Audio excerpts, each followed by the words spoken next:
We have received permission from the COVID task force to remove facial covering while we're here on stage speaking. For those, if you are going to be taking photographs, we ask that you replace your mask before taking your photographs. Today we celebrate our annual Martin Luther King celebration. Our theme for this year's celebration, a call to action, renewing the legacy of Martin Luther King. This year's celebration kicked off with a t-shirt contest, programming and community outreach projects to show solidarity and heightened awareness around social justice and racial justice.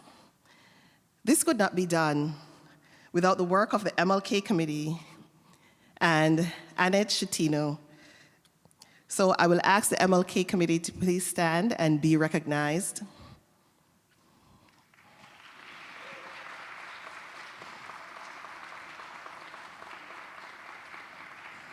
Thank you. MLK's work at the University of New Haven is focused on education. The role of education and equal access was King's focus during his fight for civil rights. In one of his early writings, while at college, King wrote that education helps create and define one's character for the rest of their life. Dr. King shined a light on injustices, changed hearts and minds, and inspired generations with education. I believe as a Charter community, we can do the same step by step. So today, as we celebrate Martin Luther King, let us continue to take steps to continue to promote and drive equity and inclusion. Thank you again for coming. And now I introduce to you President Kaplan with the opening remarks.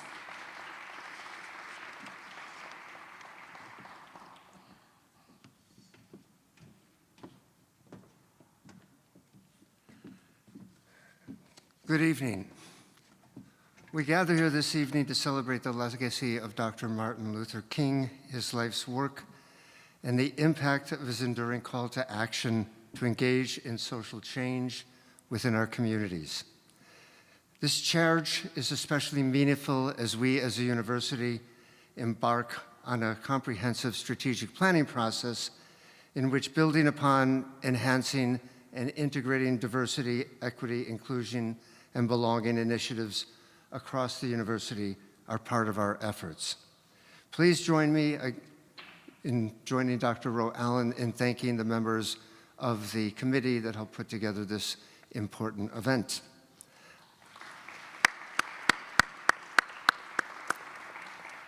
I also want to thank Dr. Ro Allen and Dr. Tran for their incredibly important efforts and leadership across our efforts in diversity, equity, inclusion, and belonging. And I recognize that their work has had and continues to have a far-reaching impact on all of our students and all of the members of the university community. I would like to also acknowledge longstanding university benefactors, Phil and Susan Bartels, who could not be with us this evening but are watching on YouTube, for creating and supporting the Bartels Award for Advocacy, Leadership, and Service, which will be awarded this evening for the first time. Congratulations to all of you who will be recognized this evening. I commend you for honoring Dr. King's life and legacy through your work on and off the campus. That is why we will be recognizing you this evening. Finally, I would like to thank Dr. Williams, who I had the opportunity to join on Zoom, like I've met so many people over the last 2 years, in a wonderful conversation with the administration this afternoon. I want to thank him for coming all the way from Minnesota and from an even colder climate to warm up here in Connecticut, which is not a new place for him, having spent time here during his career. Your life's work is inspiring, important, and we look forward to your comments. I think this event and all of the events that are taking place around Dr. King's legacy are ones that we want to build on and in the coming years continue.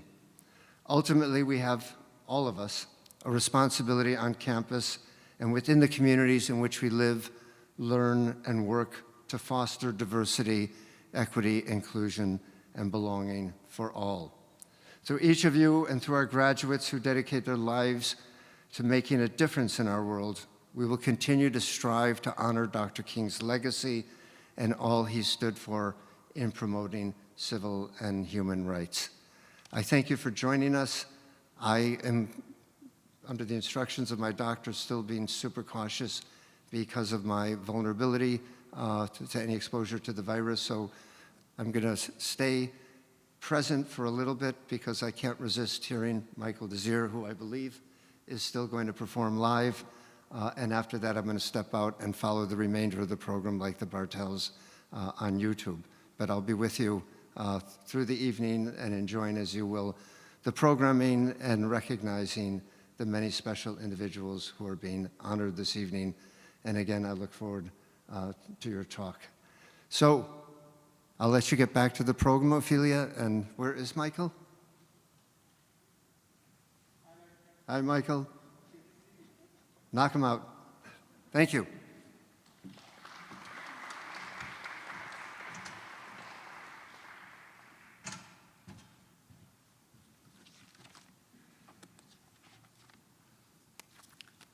Hello, everybody. I'm Dr. Alvin Tran, one of the co-chairs for tonight's celebration. I have the honor now of welcoming our performer of the evening. I would like to welcome Michael Desir to the stage for a special performance. Michael is a senior Bachelor of Arts student in the Music and Sound Recording program. He started performing on Long Island at 2 years old in his home church in Roosevelt, New York. Since 2019, Michael has worked as a feature artist on other Charter community members' music. He has developed his own music production skills and is excited to share several projects across the world of rhythm music and culture, which he has been co-producing with fellow students throughout the COVID-19 pandemic. So with that said, Michael, the stage is yours.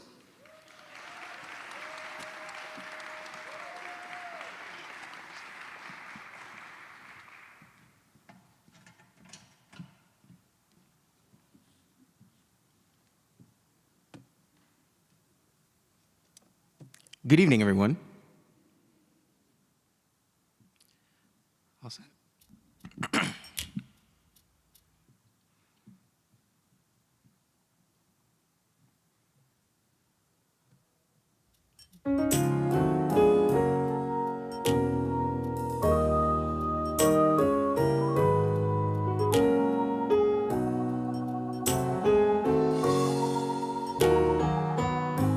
Please stand for the singing of the Black National Anthem. Lift every voice.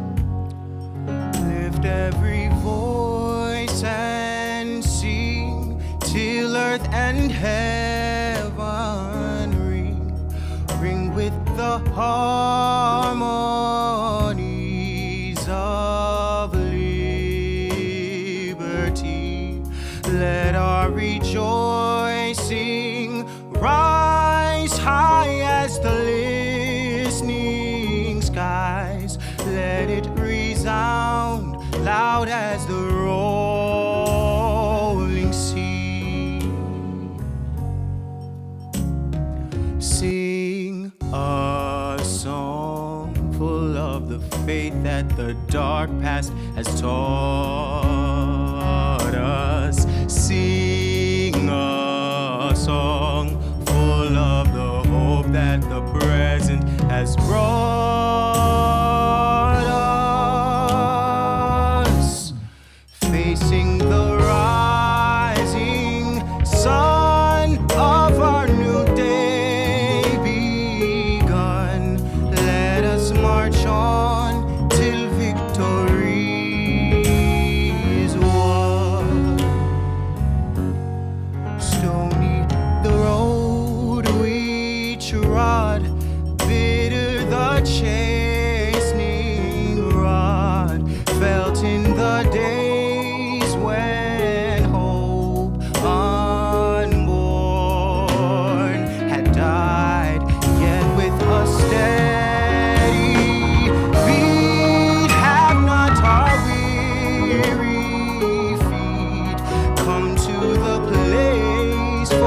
quench our Father's side.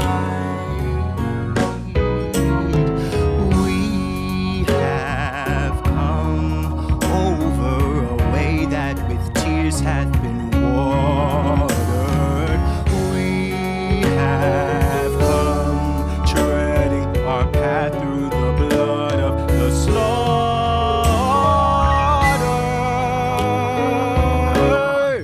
Out from the gloomy past till now we stand at last, where the white gleam of our bright star is cast. God of our wearies,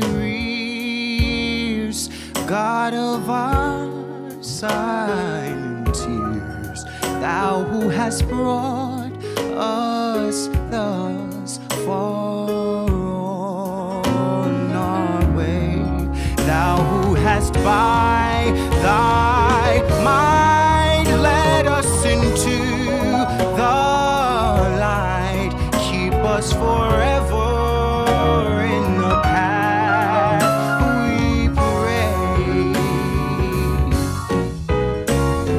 Lest our feet stray from the places, our God, where we met thee. Lest our hearts, drunk with the wine of the world, we forget thee. Shadowed beneath thy hand, may we forever stand true to our God, true to our native land.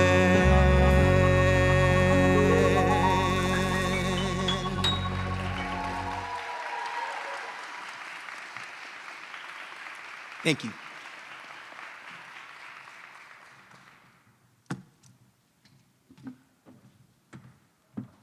We'll now have the invocation by Marty O'Connor.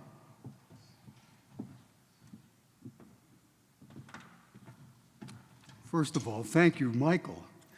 That is a tough act to follow, to be sure. The only way you could follow that is with a prayer. On February 4th, 1968, Dr. Martin Luther King preached a sermon in his beloved Ebenezer Baptist Church in downtown Atlanta, Georgia. And in that sermon, Dr. King chose a very unusual topic. He called it the drum major instinct. And by that, Dr. King meant the human tendency for people to want to be out front, to want to lead the parade, that desire to be first and to be acknowledged for what they've done. But for Dr. King, the truly important and existential issue was for every individual to decide the cause for which they would be a drum major. And as he concluded that sermon, Dr. King made it very clear where he stood on that issue. He wrote then, "If you want to say that I was a drum major, say that I was a drum major for justice. Say that I was a drum major for peace. Say that I was a drum major for righteousness." And just 2 months later, Dr. King gave up his life in the service of those ideals. And so, my friends, it's in that spirit that we offer this prayer. Good and gracious God, the source of all life, all meaning, all love, and all that truly matters, be with us this day as we remember and honor the gifts and the challenges which Dr. King has left us. Make us drum majors for the things that he held dear. For our fragile and uncertain world, help us to follow his example of service, of commitment, and peace. Grant us, we pray, a vision of our nation as it might be. A land where the weak are protected and no one goes hungry or without a place to stay. A land where the benefits of civilized society are shared and open to all people. A land where different races and cultures flourish with mutual respect. A land where peace is built with justice, and justice is always guided by love. Give us the imagination for such a vision. Give us the courage to overcome any reluctance or timidity that may hold us back. Give us the commitment to order our lives in the service of these values, just as Dr. King has done.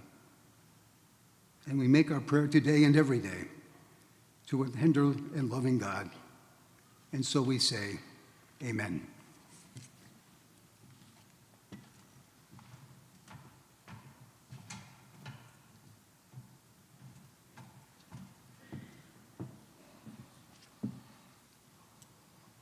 And now we will have Julia LaFranchois briefly recognize the T-shirt contest winner.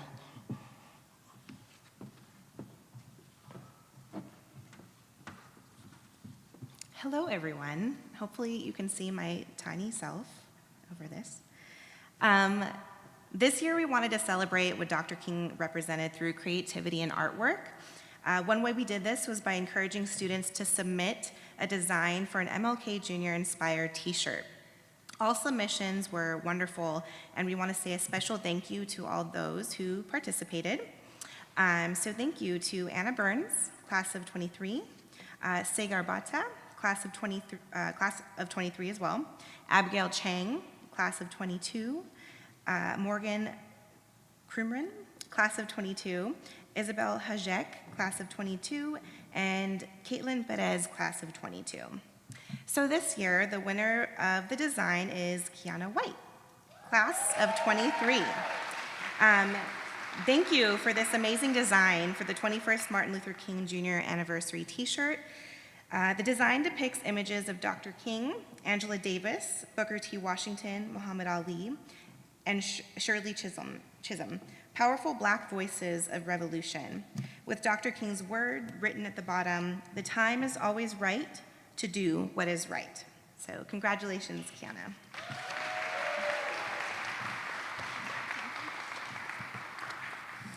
Good evening, everyone. My name is Kiana White. I'm currently a junior, and I just want to take this opportunity to thank everyone and for the committee for choosing me. Thank you, and enjoy the night.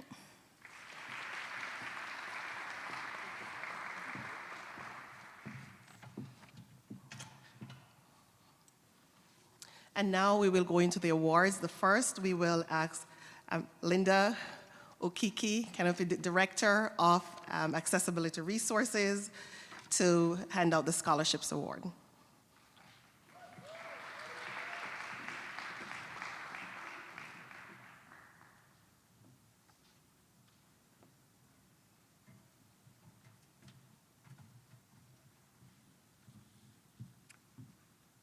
Good evening, everybody.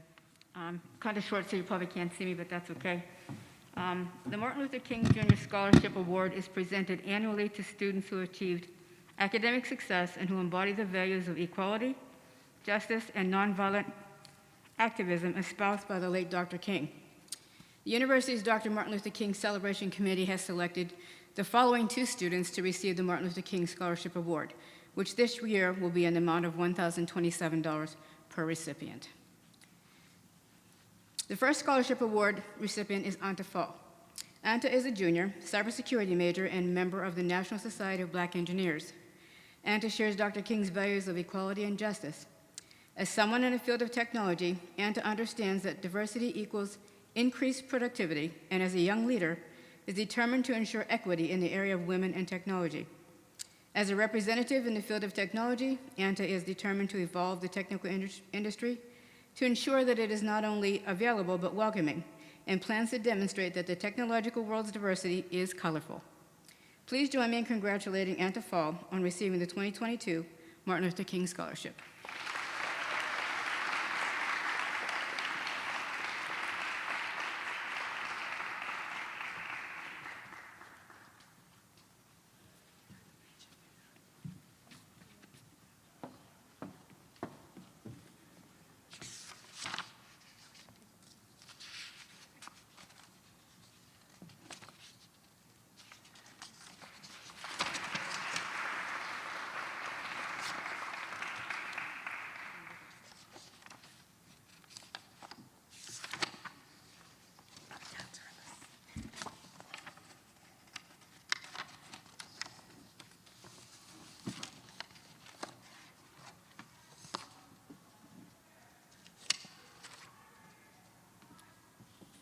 Hello, everyone. My name is Ansha Fall. I just want to say thank you guys for coming, and thank you to those involved in choosing me for this scholarship award. I truly appreciate it. And of course, thank you to Dr. Martin Luther King. I wouldn't be out here without his sacrifices and all of those also involved. So thank you very much.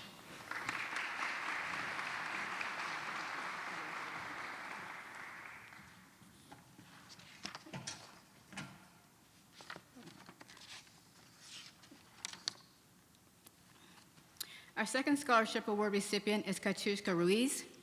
Katushka is a sophomore criminal justice investigative services major who shares Dr. King's values of equality and nonviolence. Like Dr. King, Katushka believes everyone should have the right to simply be, despite the color of their skin, and doesn't hesitate to stand up against injustices. Katushka chose to study criminal justice to be a representative in law enforcement who would ensure that members of the minority communities would know that they have someone they can trust and can count on to defend them. Please join me in congratulating Katushka Ruiz on receiving the 2022 Martin Luther King Scholarship.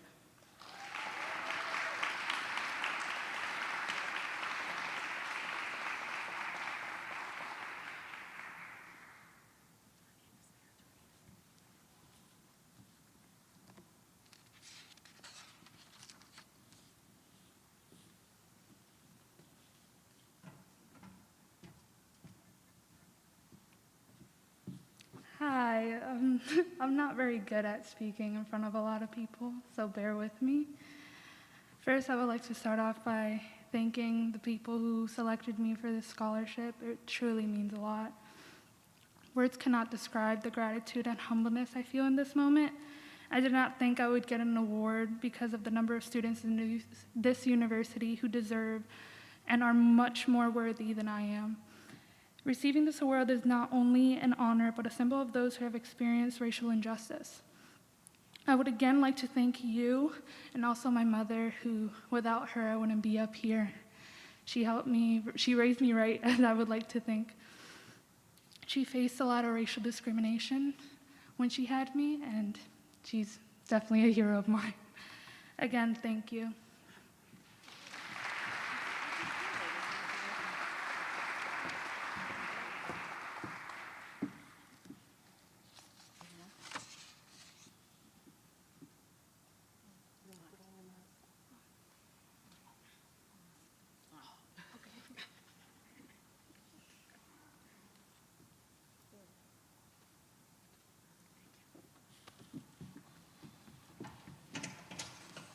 And now we will present the Visions Award. The University of New Haven Martin Luther King Celebration would like to thank all the individuals for nominating their peers and colleagues for the MLK Vision Award. The Visions Award recognizes individuals who demonstrate a commitment to the ideals and values of Dr. King. The university honors three recipients each year for this award. Honors are awarded to a faculty member, an administrator or staff member, and a student. The committee was particularly interested in nominations of people who embody the legacy of Dr. King and can be considered unsung heroes here at the University of New Haven. This evening, we not only have not 3, but 5, and so unsung heroes in our presence. I will now ask the following presenters to announce the winners of the Vision Award, starting with Sophia Martinez for the Undergraduate Student Award, Ashley Dunn for the Undergraduate Student Award, and Julia LaFrance for the Graduate Award, Dr. Rick Baker for the staff, and Dr. Alvin Tran to present the Faculty Award. Will you please come to the stage?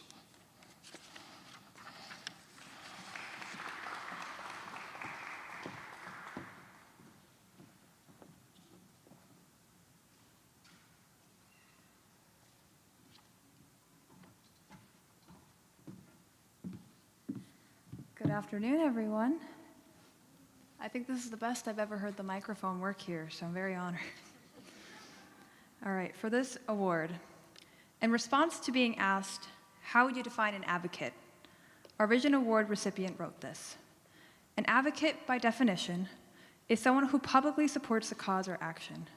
This is a word, advocate, which is easily thrown around when it shouldn't be. Being an advocate is not only someone who supports a cause, but someone who sets time apart to work on these causes, to change the policies that are ineffective and to make real change. These are the words that the special nominee wrote in their application for the USJ Executive Board, and I believe it is very fitting to use them here. During the past year, I have seen this individual grow into a fierce, determined, and passionate woman, and I'm very, very honored to witness that firsthand. Adrelis Gomez is USJ's first Vice President of Community Advocacy and Diversity, and most definitely will lead the path to make sure that she is not the last. Between her passion in USJ spaces, chairing our advocacy board, leading the Week of Idea, or through her pioneering role as Muslim Student Association president, there is no doubt of her passion in helping students that need it. For an award first of its kind, it only is fitting that one of them gets awarded to Adrelis, both a pioneer in their own ways. So congratulations, and I cannot wait to see what you do this semester.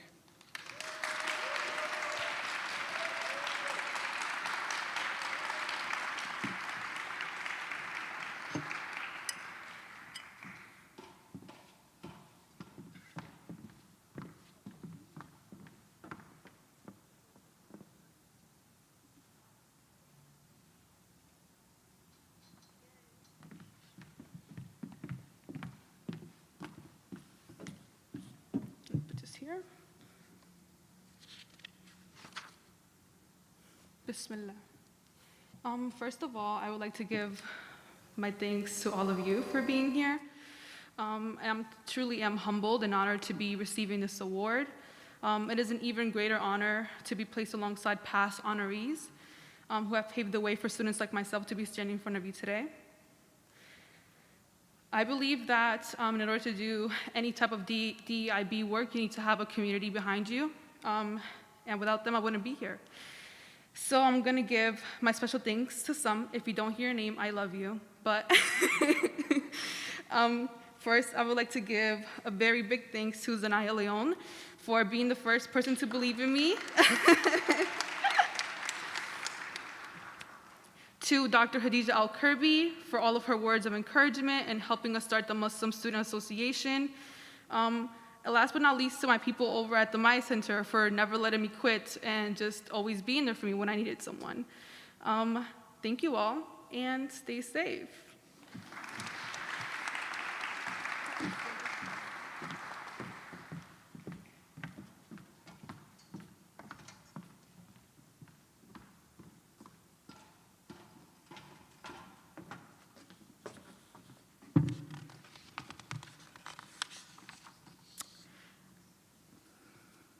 I am honored to award Mary Lippa with the Martin Luther King Jr. Vision Award for her contributions to creating an inclusive environment with an emphasis on belonging for all within our University of New Haven community.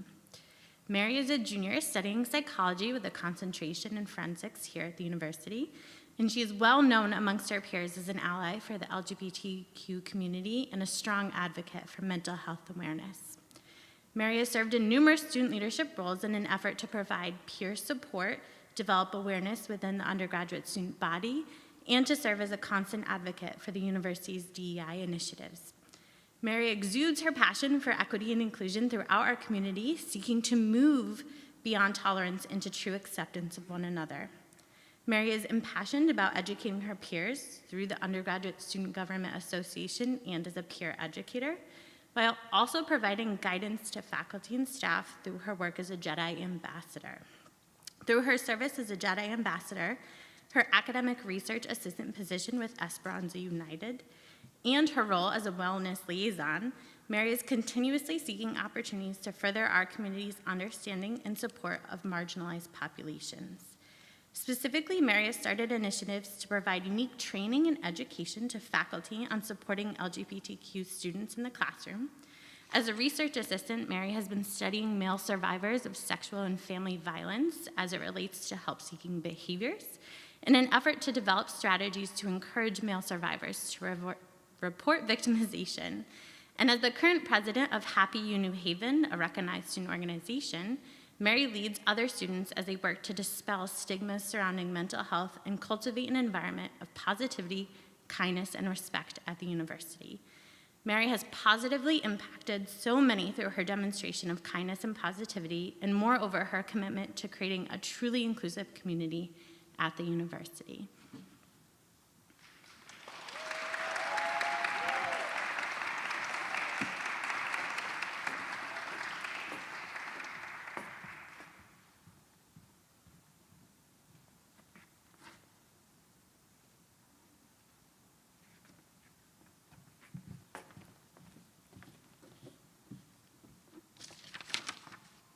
Hello, everyone.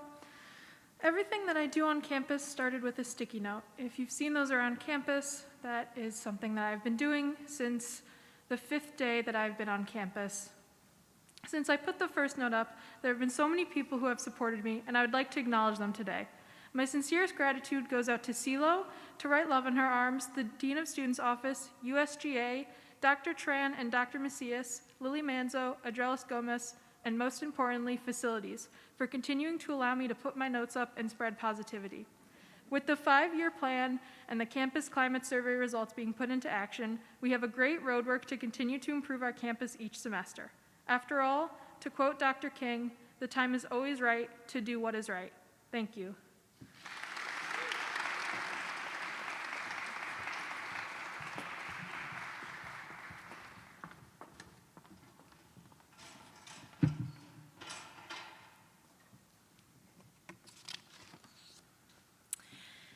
The next award recipient is an active member of the campus community and demonstrates a commitment to social justice through leadership and organization of events on campus. Throughout his time here, he has served as the president of the Community Psychology Club, a graduate assistant for the Transforming Youth Justice Program, which is designed to train and support juvenile justice reformers in developing their leadership skills, and has been an integral part in the development and integration of other sources of empowerment on and around campus. He dedicates his scholarship to advocating for BIPOC youth and hopes to establish a community nonprofit to support mental health and LGBTQIA+ communities through individual services and community action. I'm very honored to present the Martin Luther King Vision Award to my friend, Richie Concepcion.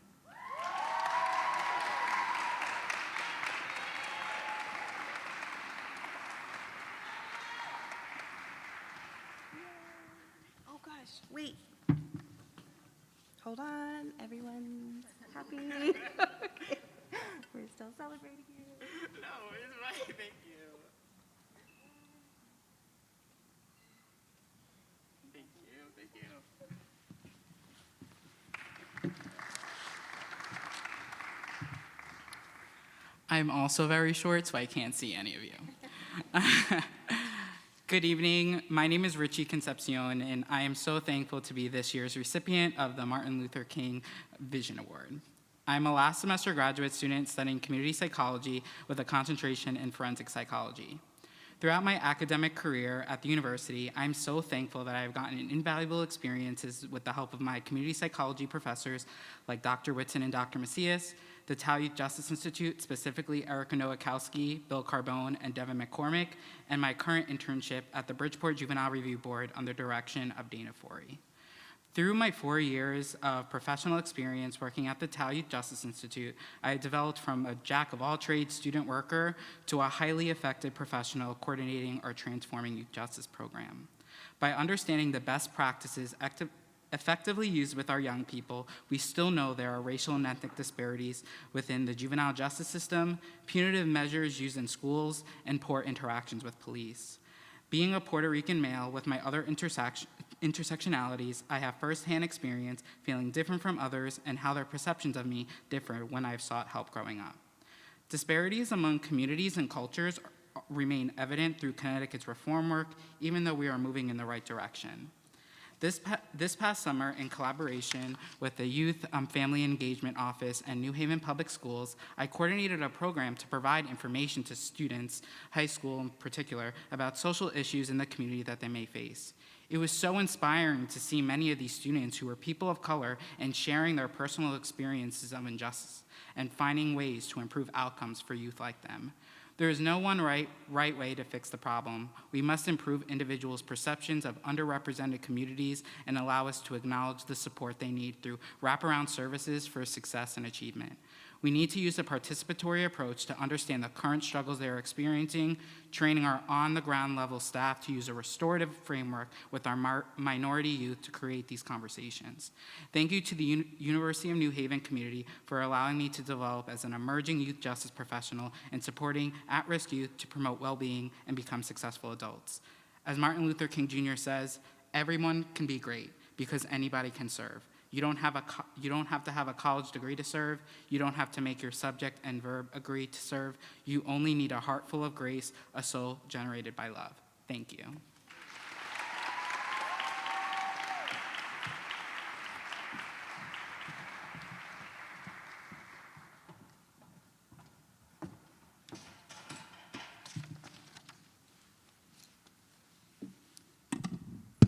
I'm a little taller than the rest. Good evening, everyone. I have the privilege of introducing the winner of the inaugural MLK Staff Vision Award. This year's recipient has been described as resilient, pioneering, an advocate, and an educator. Since their time on campus as a student, they've been deeply involved in DEIB initiatives on campus. In 2019, they joined the university as a full-time staff member and became an active member of the Student Affairs Inclusion Committee and has been promoted to their current position in 2021. Most recently, the recipient coordinated the very successful 5-year anniversary celebration for the Myatt Center. For all her hard work and dedication, I'm proud to present this award to Zanaya Leone.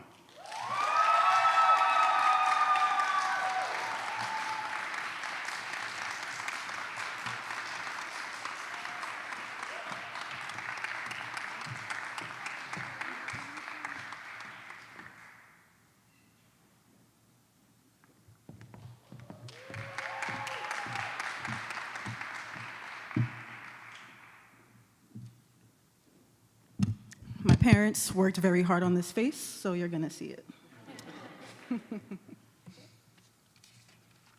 Okay. So first I wanna say thank you to the MLK Planning Committee, and now I'm going to read my acceptance speech. It's incredibly humbling to be honored with an award that's not necessarily measured with quantifiable data, meaning that the amount of projects or programs that I worked on were not the deciding factor, but rather the kind of work that is done and its impact is what is called in consideration here.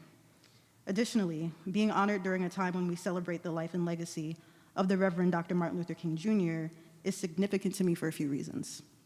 Of course, the work of Dr. King and countless other leaders of the civil rights movement of the 1950s and 60s is what allows me to stand before you today as a Black woman with multiple degrees, a job at a university in New England, and a sense of safety and peace, as these kinds of accomplishments were unheard of to so many during Dr. King's life. But this award is also special because as a child, my admiration for leaders like Dr. King were cultivated at home. Ever since I can remember, Martin Luther King Day was a day that was actively celebrated in my home. Since we had the day off from school, my mother, who is here in the audience, wave mom. Hello, yes, I know that's right. Since we had the day off from school, my mother would invite my friends over, and we would watch movies about these heroes and share stories about our own experiences and understanding of this federal holiday. I was awe-inspired by how so many people were willing to put their lives on the line in the hopes of achieving a better future that they would likely never see. When it came time to participate in the big 4th grade wax museum, I chose to portray Mrs. Coretta Scott King as a result of that admiration. You should have seen me. I had my cute little white power suit on. It was, not too far from what you see today. As I got older, I would think of those leaders and their bravery when I saw people being treated unfairly in my school hallways, as I voted in my first presidential election, whenever I would speak up at a city council meeting or in board meetings or other spaces when I'm one of, if not the only person holding a variety of historically marginalized identities, or whenever I'm not fully showing up for myself. Even though this kind of work has always been present in my life, I still wouldn't have believed you if you told me I would have a professional title like Assistant Director to the Myatt Center for Diversity and Inclusion. And if you were to look at the job description, there isn't anything that screams advancing racial and social justice, at least not to me, not the way I read it. But as I've shared with you, this kind of work has been a part of who I am for as long as I can remember. So whether or not I always notice it, I'm grateful that the rest of you can, and that that's how you see me. So, thank you.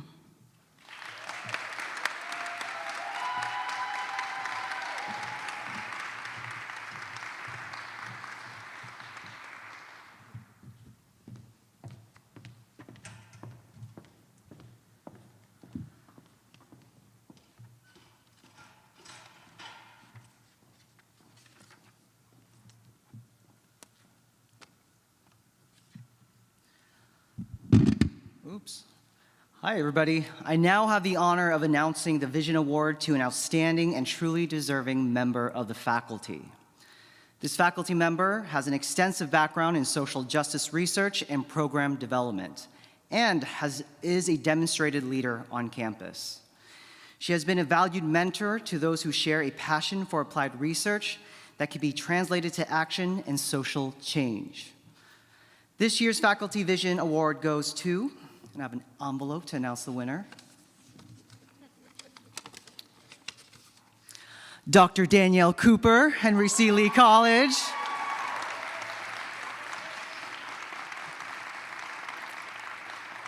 Dr. Cooper is an associate professor of criminal justice and is the director of research of the Tau Youth Justice Institute. Please join me in congratulating Dr. Danielle Cooper for this honor.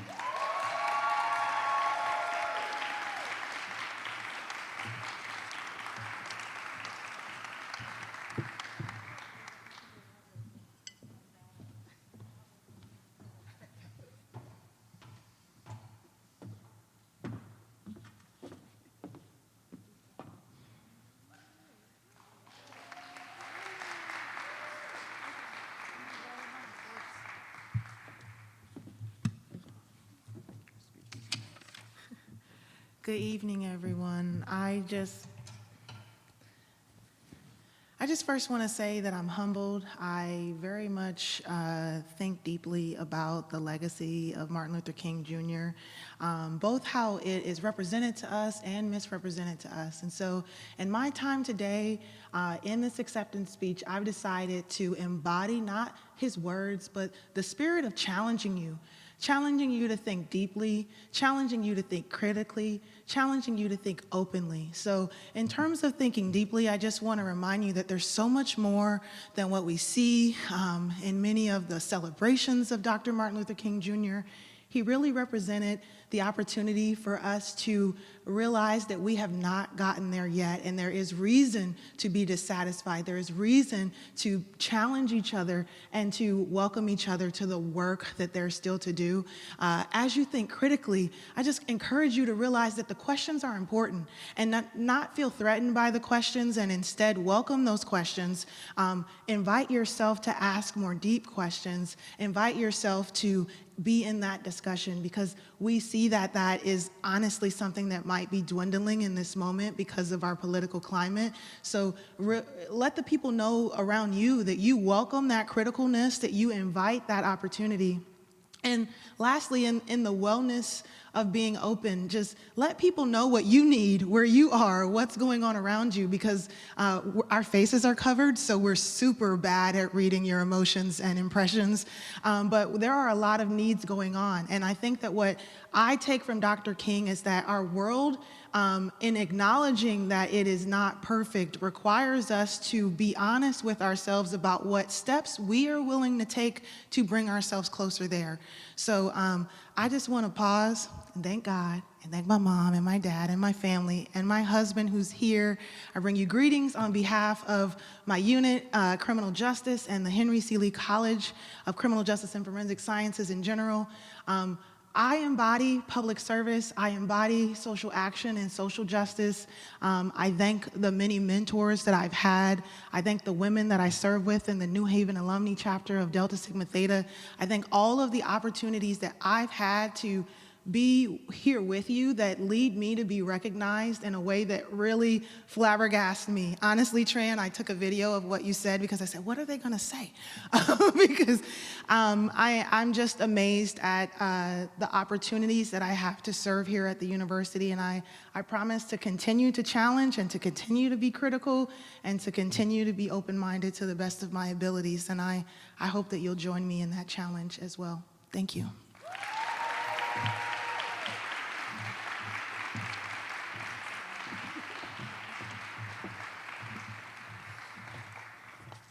And now I just want to mention some honorable mentions because we do have, the community did have some outstanding leaders that they also nominated. So we have Abe from the Electrical and Computer Engineering and Computer Science Department. We have Elizabeth Frilerio, I hope I'm pronouncing it correctly, forgive me if I messed up your name, from Mathematics and Physics Department. Dr. Randall Horton from the English department, and also Julia LaFranchois, a graduate student in community psychology. Thank you for the work that you have done. And so we have the last award for the day before our keynote, and this is the Philip H. and Susan S. Bartels Award for Advocacy, Leadership, and Service. Dr. Martin Luther King Celebration Committee has recommended the creation of a new award celebrating advocacy, leadership, and service on campus and in the greater community. With the President's approval, we have dedicated the award as the Philip H. and Susan S. Bartels Award for Advocacy, Leadership, and Service. We believe this award will play an important role in supporting and advancing the far-reaching work related to diversity, equity, inclusion, and belonging that is taking place across campus and within the West Haven and New Haven communities. Philip and Susan Bartels and their family have had a transformational impact on the university community through their long-standing support of so many scholarships and initiatives that enable our students to take an active role in community service and leadership, including the President's Public Service Fellows Award. On behalf of the university, I would like to extend a big thanks to the Bartels family. Thank you, as always, for your unwavering support to the university and to our students. This evening, the inaugural award will go to a student who is a rising senior, participated in an innovative leadership building program on campus that enabled her to develop her leadership style and create a foundation to make a far-reaching impact throughout her time as a charger. As a first-generation student, she's also passionate about serving as a mentor for those following in her footsteps as the first in their families to attend college. Her goal is to pursue a career in public relations and also determined to earn a Rhodes Scholarship. I'm really trying to get her into student affairs, but it's not working. I'll keep on trying. She's presently the president of the Undergraduate Student Government Association and has served in this role since 2020. During her time as president, despite the impact of the pandemic, she has placed a significant emphasis on student organization, creating ways to volunteer and serve the community. Under her leadership, student organizations have combined to accumulate nearly 2,000 service hours. She's a tireless advocate, a devoted student leader, an exemplary role model for her classmates. I truly believe she embodies the ideals we are striving to recognize through creating the Bartels Award for Advocacy, Leadership, and Service. Therefore, I am honored to present this award to Sophia Martinez.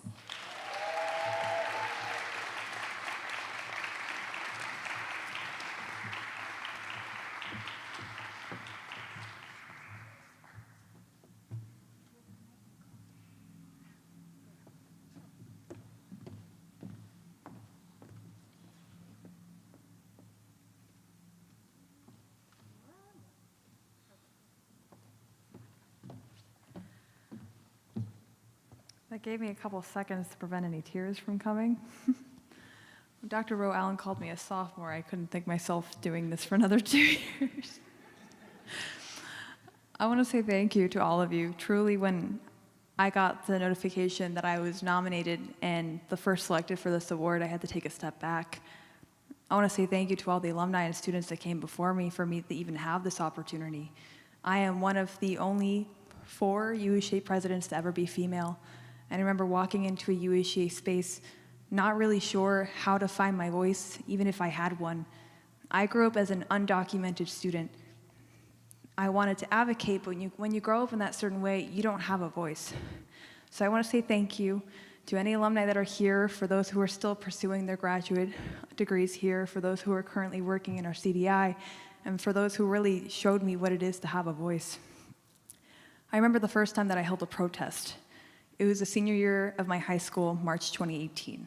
For anyone who is familiar with this movement, it was happening across high school campuses, and it was a walkout established to honor the 17 lives lost due to a school shooting at Douglas High School, and to also provide a space for students to say how they truly felt about gun reform.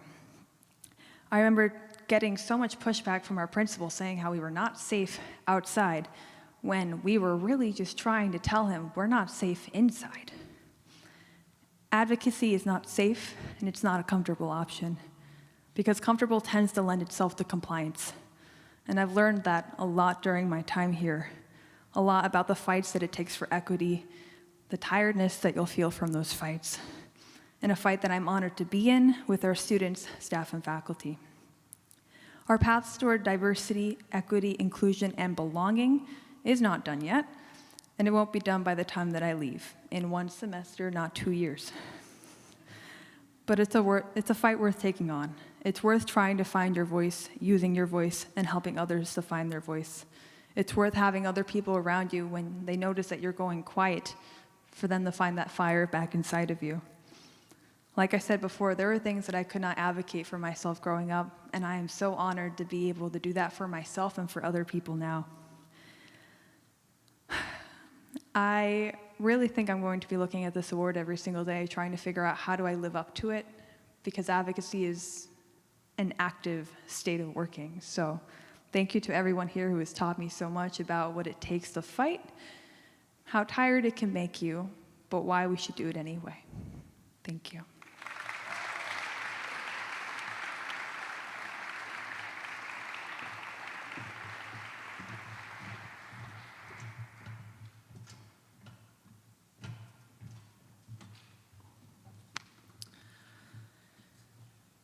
This evening, I have the honor of welcoming our distinguished speaker, Dr. Yohuru Williams. Dr. Williams is the Distinguished University Chair and Professor at the University of St. Thomas in St. Paul, Minnesota. At St. Thomas, he also serves as the founding director of the Racial Justice Initiative, an initiative that focuses on supporting racial justice education, facilitating research, exploring community partnerships, and encouraging dialogue and critical conversations. Born in Bridgeport, Connecticut, Dr. Williams went on to earn his bachelor and master's degrees from the University of Scranton, and then his Ph.D. from Howard University.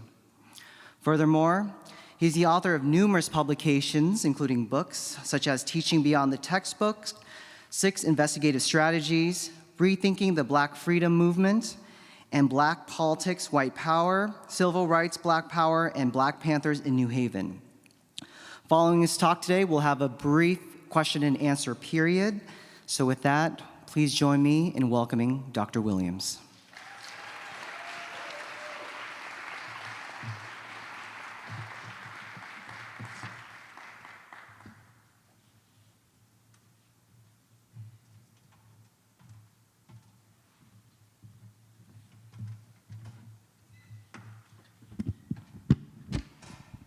Thank you.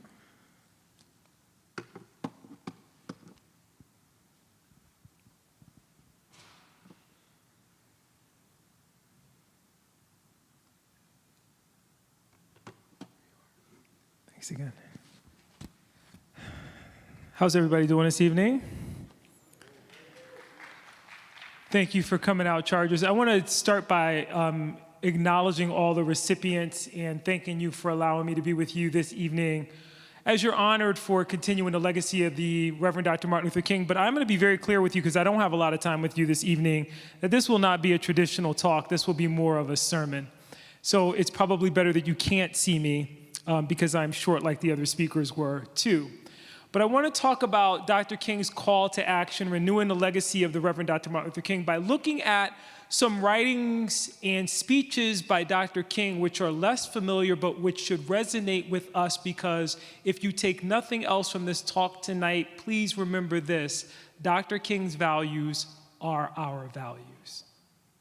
And there are times when we sometimes use language or see language presented in ways that lead us to believe that there is a defining or line of demarcation between what came in the past and what exists in the present and what could be in the future, and we have to erase that line. I say that to you because one of the people that I love the most is James Baldwin, and I want to share two quotes with you from James Baldwin.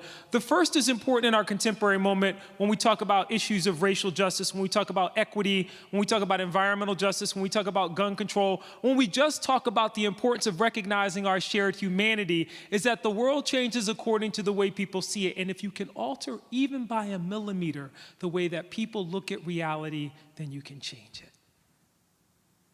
And one of the great things about all the student leaders in particular who are honored today is that all of you in your own way are changing the way that people look at reality, changing the way that people think about what this campus can accomplish, changing the way that people look at issues of gun violence or LGBTQ+ or racial justice, and that's important work. But secondly, Baldwin wrote, and this is important even as you acknowledge that you got one semester left and you don't want it to be 2 more years, that the paradox of education is precisely this: that as one begins to become conscious, one begins to examine a society in which she is being educated. They are being educated. He is being educated. And in that moment, if it does not move you to want to transform that society in some way that's meaningful so that no one will experience the pain and trauma that you know, that will lead you to dream and imagine and reimagine a society in which equity and justice and belonging aren't words that we toss around as parts of training, but are deeply ingrained in the very fabric of who we are as human beings, then you got a piece of paper and your degree is worthless. Because a degree, by definition, should equate with growth. You know, sometimes when we talk about historical figures, we tend to see the work as being frozen in the past, but I would suggest to you that there's a lot in the mission of the University of New Haven that dovetails nicely with the message of the Reverend Dr. Martin Luther King. So I just want to make that clear tonight to you by pointing out the ways in which the mission and values of this university correlate with many things that Dr. King talked about in his lifetime, so that when you talk about issues of racial justice or social justice or LGBTQ+ or environmental justice or whatever it may be, you're not deviating from the mission of the university. You're actually helping the university live its mission. I want to say that to you because Dr. King said, and I want to run through this quickly, University of New Haven is student-centered, comprehensive, with an emphasis on excellence in liberal arts and professional education. Our mission is to prepare our students to lead purposeful and fulfilling lives in a global society by providing the highest quality education through experiential, collaborative, and discovery-based learning. But remember what King said: once you have accomplished that, then what? And the power of Dr. King is that he noted in 1967 in his Riverside Church speech that we as a nation must undergo a radical revolution of values. We must rapidly begin to shift from a thing-oriented society to a person-oriented society. King continued, when machines and computers, profit motives, and property rights are considered more important than people, the giant triplets of racism, extreme militarism, and extreme materialism and militarism are incapable of being conquered. I would suggest to you today, in 2021, 2022, that those triplets of racism, extreme materialism, and militarism continue to color our contemporary experience. They color our contemporary experience and our inability to pass a Justice and Policing Act, known as the George Floyd Justice and Policing Act. They manifest ourselves in the ability for the nation to recognize the importance of voting rights as a fundamental attribute of citizenship in a participatory democracy. But more than anything else, they mock our ability to comprehend the importance of our shared humanity and what Dr. King called the beloved community. And in that sense, it's about environmental justice, it's about racial justice, it's about values. When I talk about shared values, I want to look at the core values of the university, and I want to map those to things that Dr. King talked about in his life, because I want to be clear that when we talk about our core values here, we are guided by the following values. Student-centered, we place their success at the center of our decisions and activities to cultivate their full potential academically and personally. But I want to be clear, Dr. King said in terms of student-centered, intelligence is not enough. See, when Dr. King was an undergraduate student in 1947 at Morehouse University, he wrote a piece in a student newspaper where he shared his ideas on education and the purpose of education. One of the things that King said, and we see it reflected in the recipients of the awards this evening, is that we must remember that intelligence is not enough. Intelligence plus character, that is the true goal of education. The complete education gives one not only the power of concentration, but worthy objectives upon which to concentrate. Kind of like putting sticky notes up to get people thinking about what could change if they looked at the world differently. The broad education, King continued, will therefore transmit to one not only the accumulated knowledge of the race, but also the accumulated experience of social living. I can't make this up, but to me, that's your core value in Dr. King. We don't need a day to celebrate Dr. King to talk about Dr. King's values that are deeply ingrained in the very fabric of the language we use to talk about our student-centered values at this university. We need to stop taking transformational figures and individuals, women and men and individuals who've given their lives to social justice, and freezing them in a day and pretending that their words don't exist in spaces beyond the moment in which we choose to remember them. King's legacy is a living legacy. And I would submit to you that as King talked about this, and I want to be clear, he wrote this in 1947. I too often find that most college students have a misconception of the purpose of education. Most of the brethren think that education should equip them with the proper instruments of exploitation so they can forever trample over the masses. Still others think that education should furnish them with the noble ends rather than a means to an end. There's a tension there for King. But he says, it seems to me that education has a twofold function to perform in the life of man and in society. The one is utility and the other is culture. In UNH, we should be very proud of young people in our midst who are honored with awards, who are manifesting in their sophomore and junior, senior years, that marriage between utility and culture. We should celebrate a graduate student who steps to the podium and says, I'm happy already to be doing this work in Bridgeport in community with young people because I recognize the value in that work. And while I'm learning, I recognize I gotta lift while I climb. Because it's not just that the time is always right to do what is right, it's that the time to do it is right now. Not when you're tired and fatigued, because the reality is, based on this work, you are looking at a life of being tired and fatigued. But because you're committed to the premise that the work is meaningful, because people matter. King concluded, education must enable a man to become more efficient to achieve with increasing facility the legitimate goals of his life. But education must also train one for quick, resolute, and effective thinking. To think incisively and to think for oneself is very difficult. Think about this, because I'm telling you, he's speaking to us across time.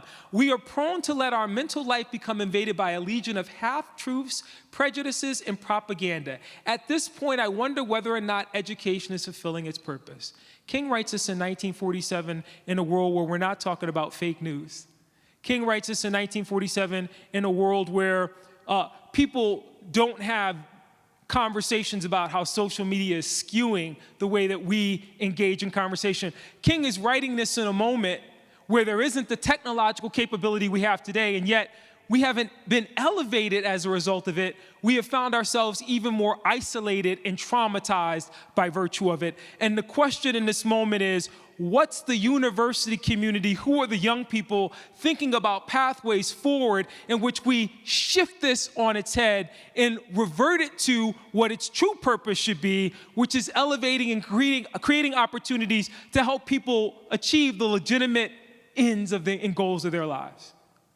I heard those stories today, UNH. I heard those stories today, Chargers.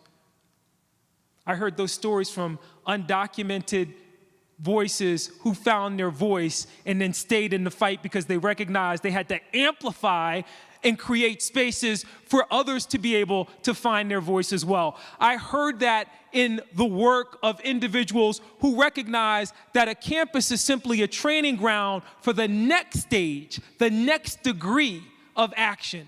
And I will be very clear with you. I was going to say it at the end, but I'll say it now. Young people, we have a tendency to tell you that you stand on the shoulders of giants. That is a lie. You do not stand on the shoulders of giants. You are the giants. But the reality is, to really get to that point where you can embrace what it means to be a giant, to reach, listen carefully to the language I use with you tonight, that next degree, you got to learn from giants.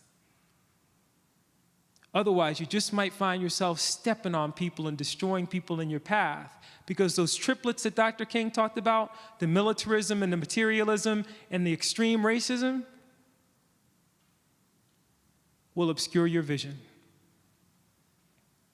So that maybe one day, and look, we should be able to talk about this on Dr. King's day. You don't want to be that officer in that situation who suddenly discovers in that moment that it would have been in your interest to have had a couple of classes in race and ethnicity if you want to serve in a community that has people who live in that community who come from a different culture and who speak a different language and have a different experience from you.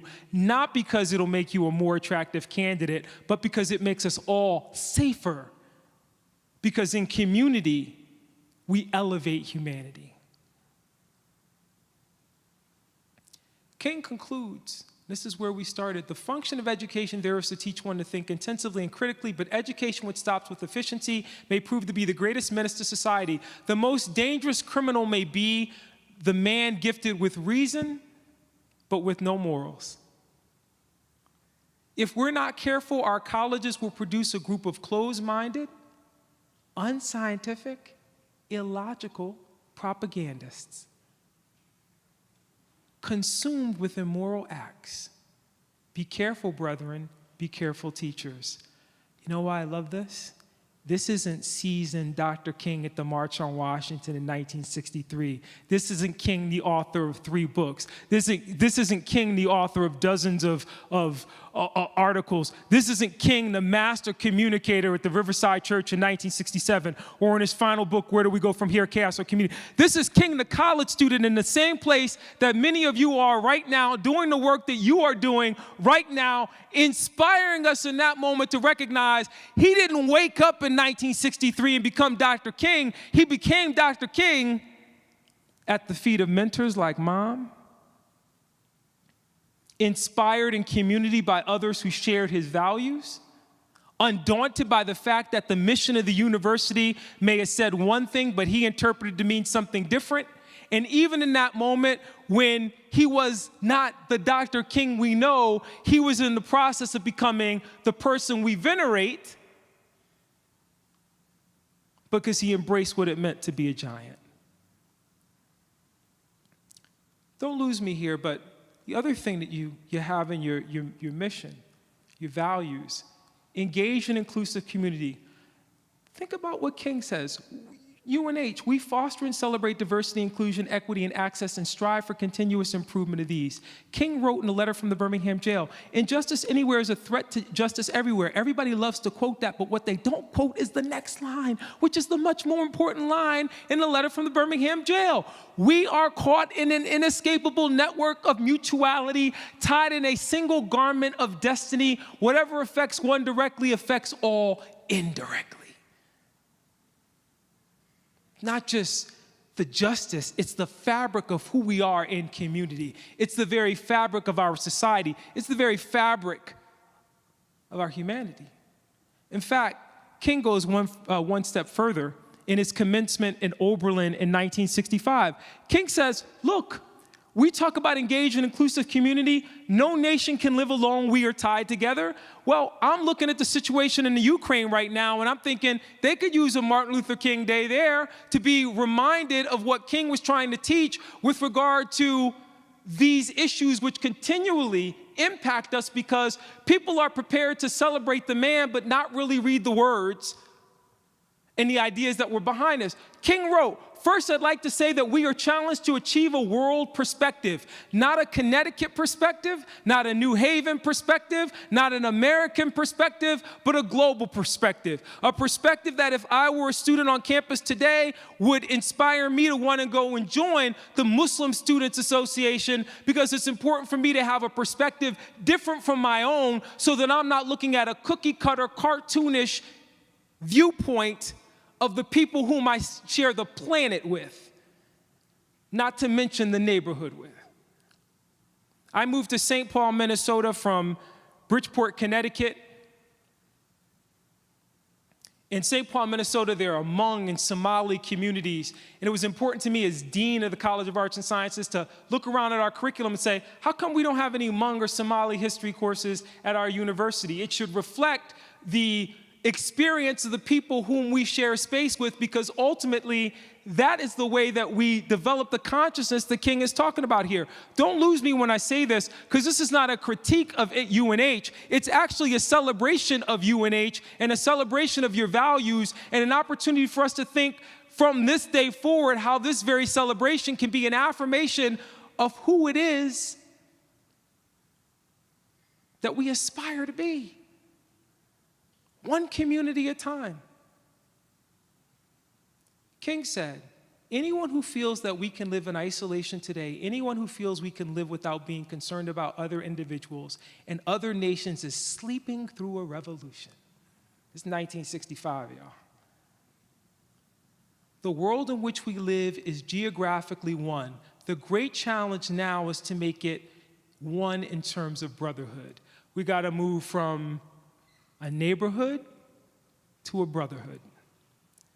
King concludes, now it's true that the geographic togetherness of our world has been brought into being to a large extent through modern man's scientific ingenuity. So I'm sitting here and I'm thinking to myself as you're celebrating one of the awardees tonight for recognizing ways to use technology to bring people together, that's ultimately meaning that you're living the mission and you're living and sharing King's values, and that's an important thing. Now, if we could just be more explicit in the ways that we do that on college campuses, we would be better served.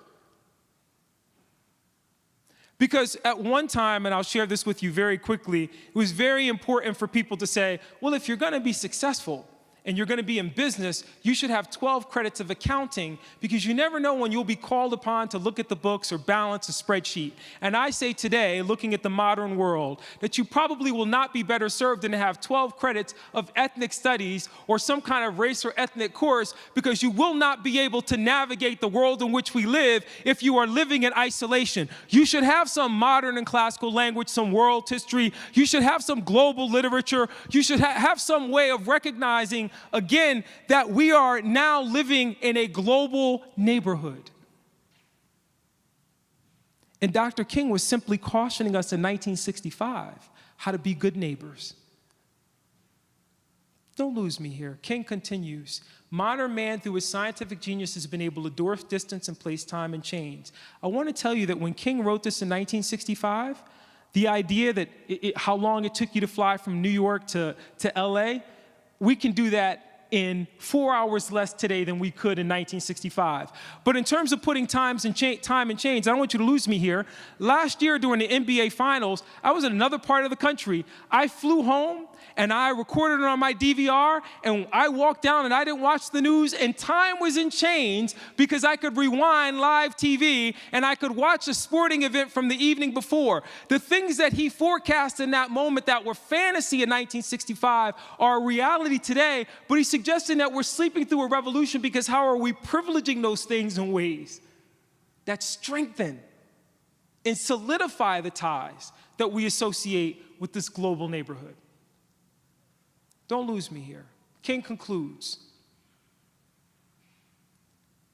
Yes, we have carved highways through the stratosphere. Our jet planes have compressed into minutes distances that once took weeks and months. And so this is a small world from a geographical point of view. What we are facing today is the fact that through our scientific and technological genius, we've made of this world a neighborhood. And now through our moral and ethical commitment, we must make of it a brotherhood. We must all learn to live together as brothers, or we will perish together as fools. This is the great issue facing us today. No individual can live alone. No nation can live alone. We are tied together. Impactful education has to begin from that premise. The fact that King said that at Oberlin University is important because I would submit to you that today people are still suffering from what Vincent Harding called a historical amnesia about the Reverend Dr. Martin Luther King. He has become a cookie-cutter representation of his values. And so you see cartoons like this, which were, this cartoon, which came out shortly after Colin Kaepernick took his stand or took his knee. They stood up so you could sit down with people kind of claiming what Dr. King would think in this moment. What I want to tell you about Dr. King, young people, dovetails nicely with the staff award winner tonight who talked about the importance of service. And it dovetails with Kiana's wonderful t-shirt. You can't make this up. Sometimes the universe just kind of lines things up. Where she recognized Martin Luther King along with Shirley Chisholm and Booker T. Washington and Angela Davis and others. I want to point out to you that Muhammad Ali is born in 1942 in a world in which segregation is the norm. He wins the world title in 1964, and he is so disgusted by what he has encountered at that point that he uses that moment to share with the world that he's thrown his Olympic gold medal in the river because he couldn't get a hamburger in the city, in the nation that he had won it for. And he renounces his name, Cassius Clay, and adopts his Muslim name, Muhammad Ali. And from that point forward, when he dies in 2016, and I want to be clear, he's winning that title at the height of the civil rights movement. He's going to die in 2016 in the midst of a national Black Lives Matter movement. Now, there's an easy way for us to say that Muhammad Ali could have been bitter in that moment and said, nothing's changed in my lifetime. But what Muhammad Ali understood is what Dr. King understood, what we all have to understand. Freedom is a constant struggle. It's freedom by degrees. It's incremental change. The little things that you do that sometimes seem to rob you of your energy and fire are important collectively, and our long-running struggle to make this nation achieve what it can be, but it can only be fueled by the sacrifices that you make and continue to make every day, even in those moments when you feel that you don't have your voice or you're not having impact or it's not meaningful. Because in those moments, I want to be clear with you, you are living the legacy. These moments, I want to be clear with you, you are living and you're demonstrating the legacy. These moments, I want to be clear with you, you are living. I promise I'm almost the legacy. These moments, I want to be clear with you, you are living. When the legacy. Muhammad Ali died, I want to be clear with you, you are living. Times ran this, the legacy. These moments, I want to be clear with you, you are living. Ali was a polarizing superstar as a sports moments, I want to be clear with you, you are living. 60s and 70s for his religious and political. These moments, I want to be clear with you, you are living. During the Vietnam War, his rejection of racial integration. These moments, I want to be clear with you, you are living. From Christianity to Islam, and the changing moments, I want to be clear with you, you are living. Black sect, he joined the Ross Foundation. These moments, I want to be clear with you, you are living. By the conservative establishment, these moments, I want to be clear with you, you are living. The problem is that even in that moment, people, these moments, I want to be clear with you, you are living. say. This moments I want to be clear with you. You are living what Martin Luther King would say. The legacy. What Angela Davis I want to be clear with you. What Shirley Chisholm would say. It's not left or right. It's about this moments I want to be clear with you. You are living. Forget the middle, it's about standing moments I want to be clear with you. You are living. Nipsey concludes, loved or hated, these moments I want to be clear with you. One of the most recognizable people on the planet. Stay with the legacy. These moments I want to be clear with you. You are living. The legacy. These moments I want to be clear with you. You are living. The legacy. These moments I want to be clear with you. You are living. The legacy. These moments I want to be clear with you. You are living. The legacy. These moments I want to be clear with you. You are living. And Muhammad Ali, the legacy. These moments I want to be clear with you. You are living. Fear that they didn't face fatigue. These moments I want to be clear with you. That this work didn't begin in their youth. That it didn't continue. That they moments I want to be clear with you. That they didn't have doubt. That they didn't have moments where they felt that they didn't have what they clear with you. All the moments that you have in your journey. These moments I want to be clear with you. In their shoes and in that way you embrace what it means to be a giant. Moments I want to be clear with you. Because when you become a legend and soft focus, the legacy. These moments I want to be clear with you. You are living. In support of Trayvon Martin's family. The legacy. These moments I want to be clear with you. You are living. Muhammad Ali suffering from the legacy. These moments I want to be clear with you. You are living. One that spurred other legacy. These moments I want to be clear with you. You are living. The legacy. These moments I want to be clear with you. You are living. And all we have. These moments I want to be clear with you. You are living. The legacy. These moments I want to be clear with you. You are living. You can boil things down to a legacy. These moments I want to be clear with you. You are living. Ali was the legacy. These moments I want to be clear with you. You are living. My message to you tonight. These moments I want to be clear with you. You are living. Message to you tonight. The legacy. These moments I want to be clear with you. Doesn't mean that you have to challenge your core values. These moments I want to be clear with you. You are living. Live those values. It means you have to challenge. I want to be clear with you in a space where you're asking those questions that your professor I want to be clear with you. What you said. I wake up every day and I do this work and I recognize moments I want to be clear with you a little bit. You are living. Think differently about what this award means. I want to be clear with you. If you are really in a space to recognize that it doesn't matter when you come on the planet and when you leave the planet, it's what you do when you're here. These moments I want to be clear with you. Incremental changes that help to create. These moments I want to be clear with you. You are living. Marian Wright Edelman is somebody I deeply admire. These moments I want to be clear with you. You are living. She was talking about these moments I want to be clear with you. You are living. Interview with Mother Jones. The legacy. These moments I want to be clear with you. You are living. Was that he didn't pretend to be the legacy. These moments I want to be clear with you. You are living. His gloom. The legacy. These moments I want to be clear with you. You are living. Students beforehand. The legacy. These moments I want to be clear with you. You are living. Your fears. The legacy. These moments I want to be clear with you. You are living. Tonight is because you show. The legacy. These moments I want to be clear with you. You are living. Because you're the legacy. These moments I want to be clear with you. You are living. The legacy. These moments I want to be clear with you. You are living. He admitted he didn't know the legacy. These moments I want to be clear with you. You are living. You don't have to see the legacy. These moments I want to be clear with you. You are living. The legacy. These moments I want to be clear with you. You are living. Students. You have incredible mission. These moments I want to be clear with you.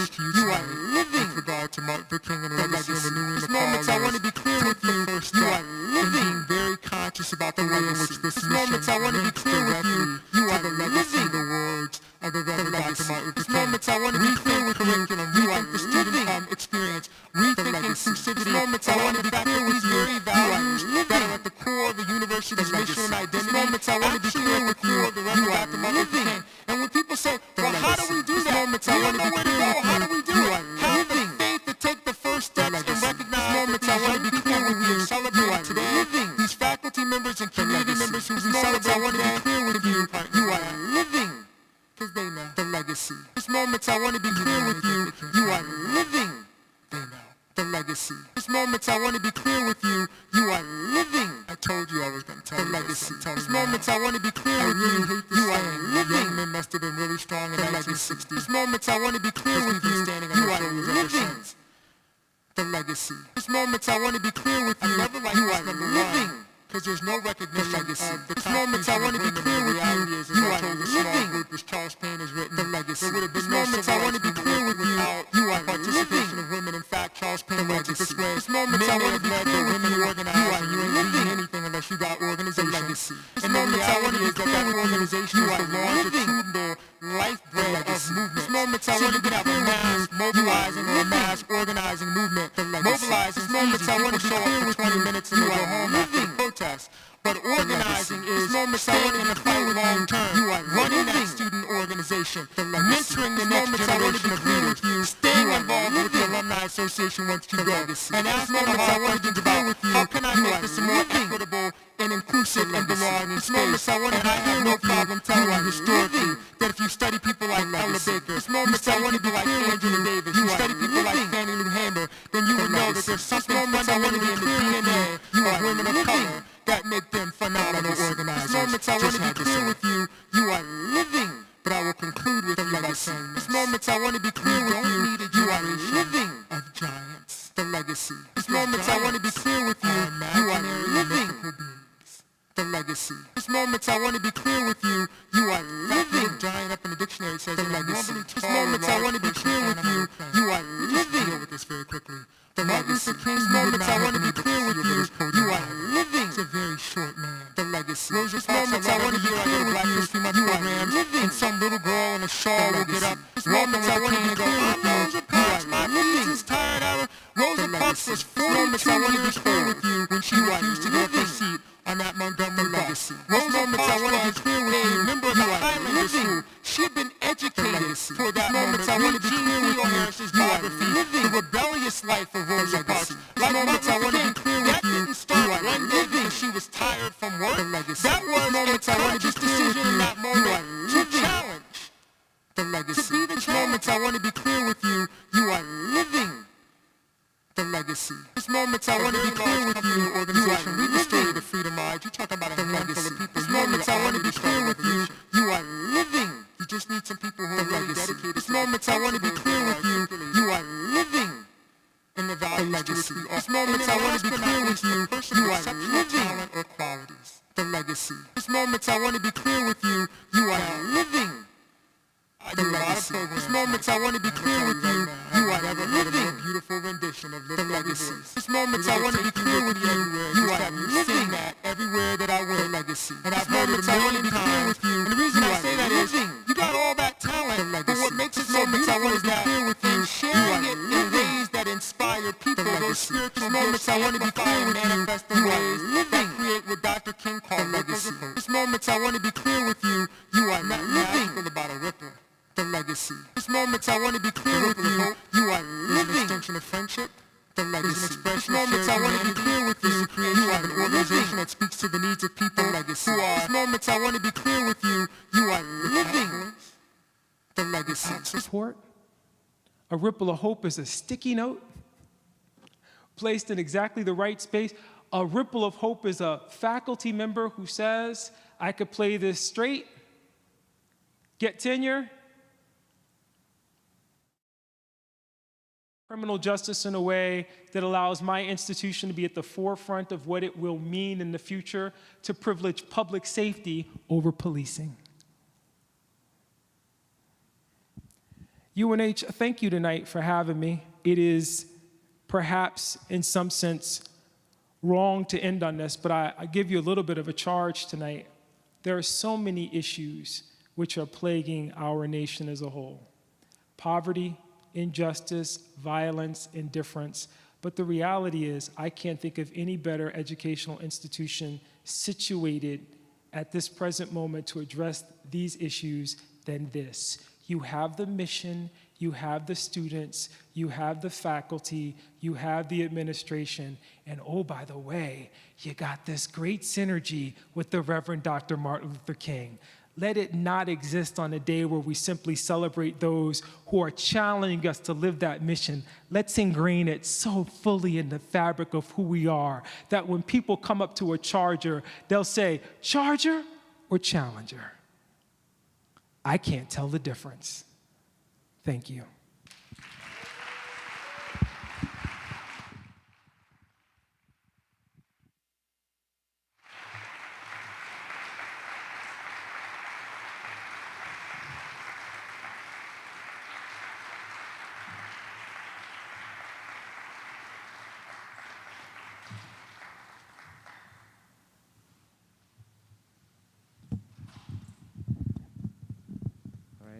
Thank you, Dr. Williams. So, hi, everybody. I'm sitting in the middle. If you have any questions, we'll take maybe 1 or 2 questions before we wrap things up. So please approach the microphone.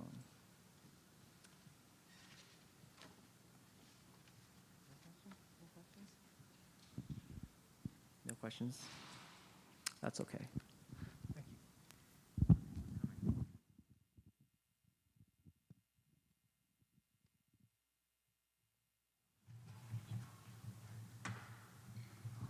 All right. So I just want to give another round of applause for our distinguished speaker, Dr. Williams.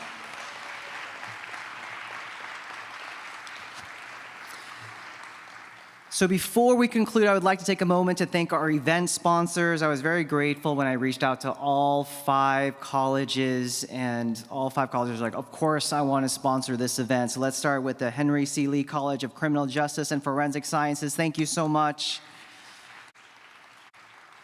The College of Arts and Sciences,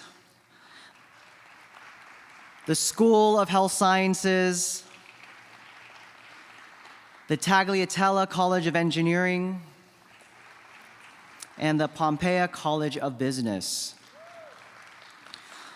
Also, please a huge round of applause for the event committee members who met regularly since last semester and also part of this semester to put on today's event. Thank you all so much for making this wonderful event happen tonight, so thank you.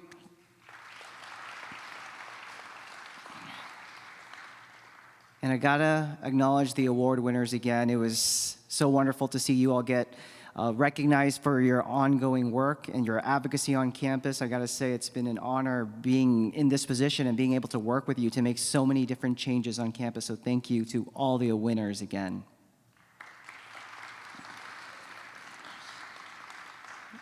So before I let you all go, I believe Michael Desir is gonna give one final performance. Michael, again, the stage is yours.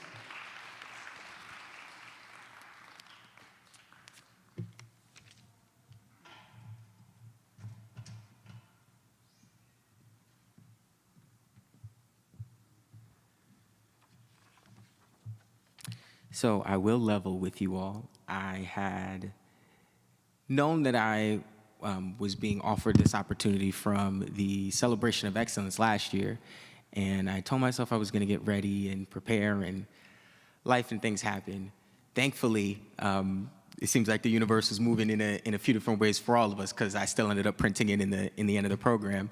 And in being here in this amazing event and honoring so many leaders across our entire community and the work that everyone here is committed to as chargers and as just people living in the world today, I feel called to bring this song forth that has always held a very special place in my heart and my family and in my activism.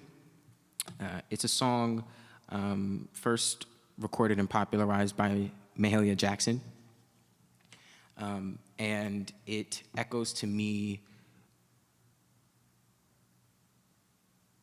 two halves of the same coin of what Martin Luther King Jr. spoke to, not just in his words and in his speeches, but in his actual life's work and in those who moved him. And that word is 4 letters, and that word is help. The first half, coming into contact with people himself and in community with activists that he saw identifying people in need and not receiving the help that they needed.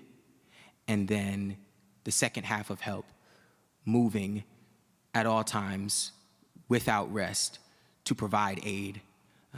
That started from him seeing Claudette Colvin not receive help when she was the first person to be kicked off a bus, because helping her would have been a little bit difficult for the media. help manifested when, in a very painful way, when Mamie Till Mobley showed us all that help did not come for her son, nor for her family. King Jr. then moved on to see his role in his community to help them by elevating the pain that they felt in the wake of those images of the murder of Emmett Till, and the help that they knew that they needed to get fair access to housing and lines of credit, equal opportunity at jobs, the ending of what at that point had been 70+ years of grandfather clauses, poll taxes, and counting marbles for people with college degrees to vote. And when he shifted his help to focus on material aid, he was unalived, I'll say, because we're on live stream.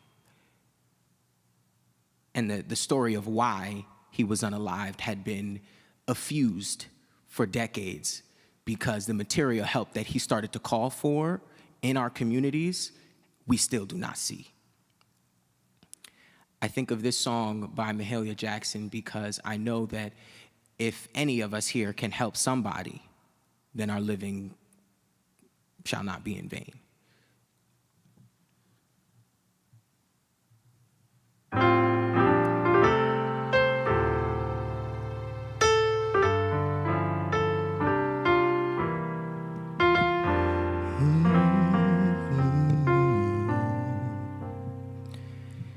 If I can help somebody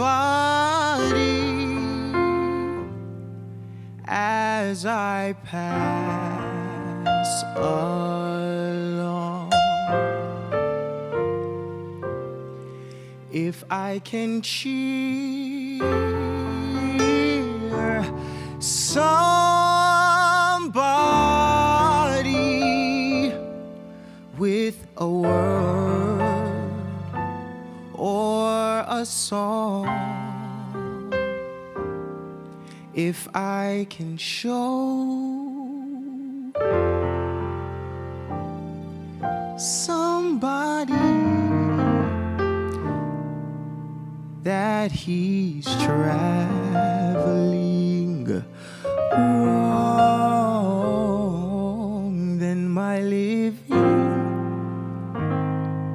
shall not be in vain.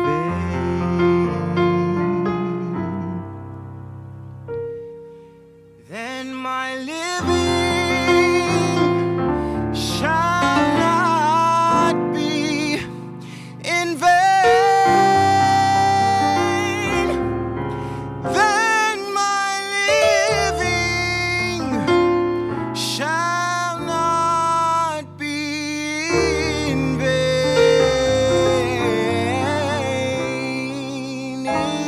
If I can help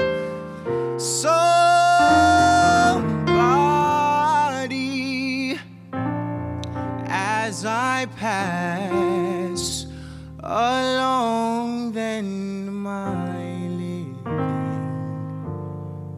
shall not be in vain.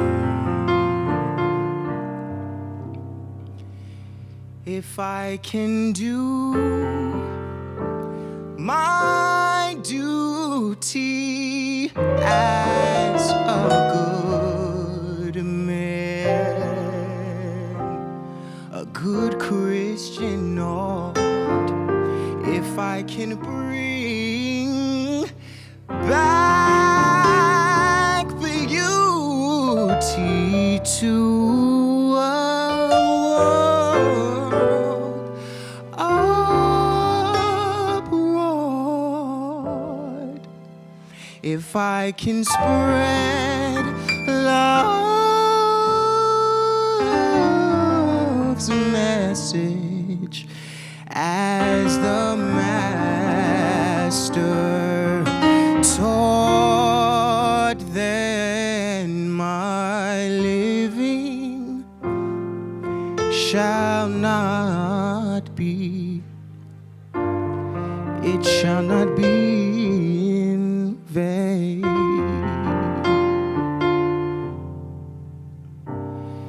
Then my living shall not be in, it won't be in vain. Then my living shall not be in vain.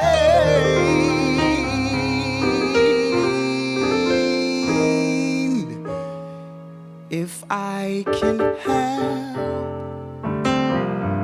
somebody as I pass along, then my living shall not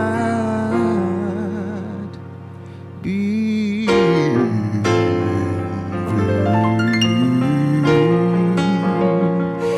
Then my living shall not be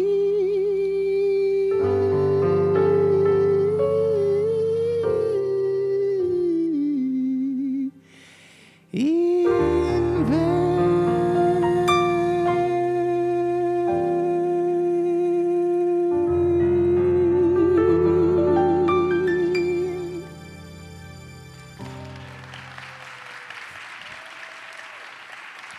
Happy Martin Luther King Jr. Day.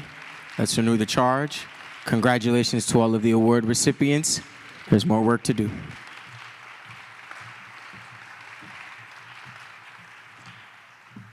On behalf of the MLK committee, we thank you all for being here, and we hope to see you next year. Dr. Williams, thank you so much. We wish you could stay with us, but I know you gotta go. But thank you again, and good night.